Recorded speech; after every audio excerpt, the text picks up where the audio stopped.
أشهد أن لا إله إلا الله وحده لا شريك له وأشهد أن محمدا عبده ورسوله أما بعد فأعوذ بالله من الشيطان الرجيم بسم الله الرحمن الرحیم۔ سامعین و ناظرین اکرام، السلام علیکم ورحمۃ اللہ وبرکاتہ۔ سیدنا حضرت محمد رسول اللہ خاتم الانبیاء صلی اللہ علیہ وسلم نے اس آخری زمانہ میں مسلمانوں کی اخلاقی اور مذہبی حالت کے بارے میں بعض پیشگوئیاں بیان فرمائی ہیں۔ یہ پیشگوئیاں بڑے صاف اور شفاف رنگ میں پوری ہو چکی ہیں۔ آپ صلی اللہ علیہ وسلم نے ایسے طور پر مسلمانوں کی اخلاقی اور مذہبی حالت کا نقشہ کھینچا ہے کہ آج کے اس دنیا میں بسنے والے تمام دانشور ان حالات کو اپنی آنکھوں سے دیکھتے ہوئے بھی اس مضمون کا پورے طور پر حق ادا نہ کر سکتے۔ اس زمانہ میں ان پیشگوئیوں کا پورا ہو جانا ہستی باری تعالیٰ کا ایک بیان ثبوت ہے۔ ان پیشگوئیوں کا پورا ہو جانا سیدنا حضرت محمد رسول اللہ خاتم الانبیاء صلی اللہ علیہ وسلم اور اسلام کی صداقت کا ایک روشن ثبوت ہے۔ مگر بدقسمتی کی بات ہے کہ احمدیت مخالف علماء احمدیت کی مخالفت اور دشمنی میں سیدنا حضرت محمد رسول اللہ خاتم الانبیاء صلی اللہ علیہ وسلم کے ان پیشگوئیوں کے پورا ہونے کو بھی تخفیف اور تحقیر کی نظر سے دیکھ رہے ہیں، کیونکہ آپ صلی اللہ علیہ وسلم کے ان پیشگوئیوں کے پورا ہو جانے کا اقرار کرنے سے سیدنا حضرت مرزا غلام احمد قادیانی علیہ السلام کے دعوی امام مہدی و مسیح موعود کی پورے طور پر تصدیق ہو رہی ہے۔ احمدیت مخالف علماء کے سیدنا حضرت محمد رسول اللہ خاتم الانبیاء صلی اللہ علیہ وسلم کے ان پیشگوئیوں کے پورا ہونے کے انکار سے یہ مترشح ہو رہا ہے کہ یہ لوگ اسلام کی حقیقی روح سے غافل ہیں۔ یہ لوگ محض اس لیے مسلمان ہیں کہ مسلمانوں کے گھروں میں نسل بعد نسل پیدا ہوتے چلے آ رہے ہیں۔ ان لوگوں کی اپنے مذہب سے وابستگی محض رسم و رواج کے طور پر ہے۔ اگر ان لوگوں میں اسلام کا مغز ہوتا تو یہ سیدنا حضرت محمد رسول اللہ خاتم الانبیاء صلی اللہ علیہ وسلم کی پوری ہو جانے والی پیشگوئیوں سے بہرے گونگے اور اندھوں کا سا معاملہ نہ کرتے۔ مثلا آپ صلی اللہ علیہ وسلم کی کئی ایک پیشگوئیوں میں سے اس زمانہ کے لیے ایک پیشگوئی جو حدیث کی کتاب مشکات کتاب العلم میں بیان ہوئی ہے، اس کا اردو ترجمہ پیش کیا جا رہا ہے۔ آپ صلی اللہ علیہ وسلم نے فرمایا، لوگوں پر ایسا زمانہ آئے گا جب اسلام کا صرف نام باقی رہ جائے گا اور قرآن کے صرف الفاظ باقی رہ جائیں گے۔ ان کی مسجدیں ظاہر میں تو آباد ہوں گی لیکن ہدایت کے لحاظ سے بالکل ویران ہوں گی۔ اس زمانہ کے لوگوں کے علماء آسمان کے نیچے بدترین مخلوق ہوں گے، انہی میں سے فتنے نکلیں گے اور انہی میں واپس جائیں گے۔ سامعین و ناظرین کرام، خدا را سوچیں کہ کیا اس حدیث کی ہر شق انتہائی کمال صفائی سے پوری ہو رہی ہے یا نہیں؟ اس حدیث کی ہر شق کا پورا ہو جانا محتاج ثبوت و دلیل نہ ہے۔ مسلم دنیا کی حالت خود اس کا منہ بولتا ثبوت ہے۔ 13ویں صدی ہجری سے مسلمان دانشور اس حالت کا برملا اعتراف کرتے چلے آ رہے ہیں۔ طوالت کے خوف سے مسلمان دانشوروں کی عبارتوں سے بطور نمونہ معدود چند حوالہ جات کا ذکر بھی نہیں کیا جا سکتا۔ مثلا مولانا الطاف حسین خالی نے 1879 عیسوی میں اپنی مشہور مسدس میں لکھا، رہا دین باقی نہ اسلام باقی، ایک اسلام کا رہ گیا نام باقی۔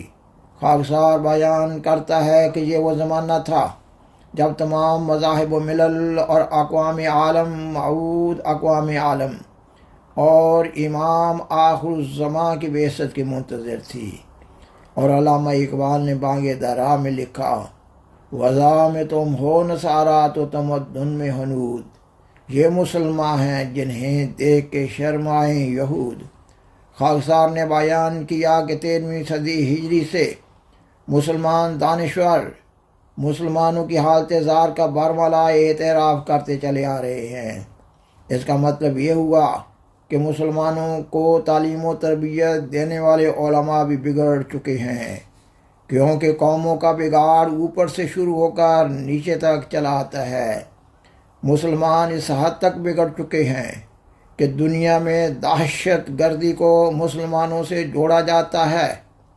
نہ صرف مسلمانوں بلکہ مسلمانوں کے علماء میں دنیا کا ہر جرم بیانک شکل میں پایا جاتا ہے۔ ان حقائق کی روشنی میں کوئی وجہ نہیں ہے کہ سیدنا حضرت محمد رسول اللہ خاتم الانبیاء صلی اللہ علیہ وسلم کی اس بات پر پورے طور پر یقین نہ کر لیا جائے کہ اس وقت کے لوگوں کے علماء آسمان کے نیچے بدترین مخلوق ہیں۔ اگر ہم اس حدیث کے الفاظ پر غور و فکر کریں تو انتہائی خوفناک صورت سامنے آتی ہے۔ آپ صلی اللہ علیہ وسلم کی حدیث میں الفاظ ہیں کہ لوگوں پر ایسا زمانہ آئے گا۔ آپ صلی اللہ علیہ وسلم یہ نہیں فرما رہے کہ میری امت پر ایسا زمانہ آئے گا، اور پھر آپ صلی اللہ علیہ وسلم فرما رہے ہیں کہ اس زمانہ کے لوگوں کے علماء میری امت کے علماء نہیں فرما رہے، اور آپ صلی اللہ علیہ وسلم لوگوں کے ان علماء کی حالت کے بارے میں فرما رہے ہیں کہ آسمان کے نیچے بدترین مخلوق ہوں گے۔ اب سوال پیدا ہوتا ہے کہ کیا اللہ تعالیٰ نے ایسی حالت پیدا ہونے پر اپنی طرف سے اس آخری زمانہ کے لوگوں کی اصلاح کا کوئی انتظام کرنا تھا یا نہیں؟ سیدنا حضرت محمد رسول اللہ خاتم الانبیاء صلی اللہ علیہ وسلم نے اللہ تعالیٰ کے بتانے سے پیشگوئی فرمائی کہ ایسے حالات میں امام مہدی و مسیح موعود کا نزول ہوگا۔ امت محمدیہ کے بعد بزرگان سلف نے القائے ربانی کے تحت امام مہدی و مسیح موعود کے زمانہ سے متعلق بعض خبریں دی ہیں۔ مثلا حضرت مجدد علیہ ثانی رحم اللہ تعالیٰ کی کتاب مبدأ و معاد کے صفحہ 28 پر جو عبارت ہے اس کا ترجمہ یہ ہے کہ امام مہدی کے وقت حقیقت محمدی کا نام حقیقت احمدی ہو جائے گا، اور سرتاج الصوفیاء شیخ محی الدین ابن عربی رحم اللہ تعالیٰ کی عربی کتاب فتوحات مکیہ جلد صفحہ 242 پر جو عبارت ہے اس کا ترجمہ یہ ہے، جب امام مہدی علیہ السلام کا ظہور ہوگا تو بڑے بڑے علماء اس کے کھلے کھلے دشمن ہوں گے، کیونکہ اگر وہ مہدی کو مان لیں تو ان کی عوام پر برتری اور ان پر امتیاز باقی نہ رہے گا۔ سامعین و ناظرین کرام، مذکورہ حدیث کے اس مضمون اور حضرت مجدد الفسانی رحم اللہ تعالیٰ اور حضرت شیخ محی الدین ابن عربی رحم اللہ تعالیٰ کے اقوال کی روشنی میں سیدنا حضرت مرزا غلام احمد قادیانی علیہ السلام کے دعوی امام مہدی و مسیح موعود کی صداقت اور موجودہ زمانہ کے مسلمانوں اور ان کے علماء کی حالت زار اور ان کی احمدیت سے دشمنی اور مخالفت کو سمجھنا آسان ہو جاتا ہے۔ احمدیت مخالف علماء اتنا بھی نہیں سوچتے کہ اگر سیدنا حضرت مرزا غلام احمد قادیانی علیہ السلام اپنے دعوی امام مہدی و مسیح موعود میں سچے ہوئے، جبکہ آپ علیہ السلام قطعی اور یقینی طور پر سچے ہیں، تو ان کا اللہ تعالیٰ کے حضور کیا جواب ہوگا؟ اور مزید یہ کہ دنیا بھر میں ملک پھیلے ہوئے احمدی صداقت احمدیت کا ببانگ دہل اعلان کر رہے ہیں۔ احمدیت مخالف علماء آئین پاکستان کی آڑ میں جماعت احمدیہ پر عرصہ حیات تنگ کیے ہوئے ہیں، جبکہ قانون شریعت کے بالمقابل آئین پاکستان کی کیا حیثیت ہے؟ اس فتنہ کے بانی ذوالفقار علی بھٹو اور اس فتنہ کی آگ کو مزید بھڑکانے والے فوجی ڈکٹیٹر ضیاء الحق کو اللہ تعالیٰ نے اپنی قہری تجلی کا نشانہ بناتے ہوئے نشان عبرت بنا دیا، مگر احمدیت مخالف علماء جہالت اور حماقت کا معجون مرکب ہیں۔ مذہب کا معاملہ اللہ تعالیٰ اور اس کے بندہ کے درمیان ایک تعلق واسطہ ہوتا ہے۔ کسی انسان کا یہ حق نہیں ہے کہ وہ کسی دوسرے انسان کے مذہب میں کسی قسم کی مداخلت کرے۔ پاکستان کا احمدیت مخالف ملا اپنی کثرت کے گھمنڈ میں اپنے انجام سے بے خبر اور غافل ہے۔ جماعت احمدیہ کی مساجد کو مسمار کر رہا ہے، محراب اور منبر کو گرا رہا ہے، مسجدوں سے کلمہ طیبہ اور قبروں کے کتبوں سے اللہ تعالیٰ کا نام اور دعائیہ کلمات مٹا رہا ہے، اور وہ اللہ تعالیٰ کی قہری تجلی کا نشانہ بننے والے دشمن احمدیت کے بد انجام سے عبرت حاصل نہیں کر رہا۔